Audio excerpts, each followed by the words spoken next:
पीसीओडीमुळे त्रस्त आहात? तुम्हाला माहीत आहे का की तुमच्या वजनात झालेली अगदी थोडीशी घटसुद्धा तुमचे हार्मोन्स पूर्णपणे बदलू शकते. ज्या महिलांना पीसीओडी आहे त्यांच्यात वाढलेले वजन हे इन्सुलिन रेझिस्टन्स आणखी वाढवते. त्यामुळे पुरुष हार्मोन्स वाढतात, पाळी अनियमित होते आणि गर्भधारणेत अडचणी येतात. आयुर्वेदानुसार हे कफदोष आणि मेदधातूच्या असंतुलनामुळे होतं, ज्यामुळे शरीरातील चॅनल्स ब्लॉक होतात आणि सिस्ट तयार होतात.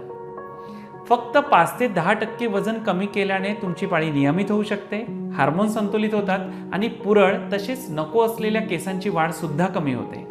यासाठी तुमच्या वजन कमी करण्याच्या प्रयत्नांना आहार, विहार म्हणजेच नियमित व्यायाम, योग, पुरेशी झोप आणि वमन, विरेचन, बस्ती असे पंचकर्म उपचार या 3 स्तंभांनी आधार द्यावा लागतो. वजन कमी करणे म्हणजेच केवळ बारीक होणे नाही, तर पीसीओडीसाठी हे एक शक्तिशाली औषध आहे. त्यामुळे योग्य उपचार करा, कन्सिस्टन्सी ठेवा आणि तुमचे वजन नक्कीच कमी होईल.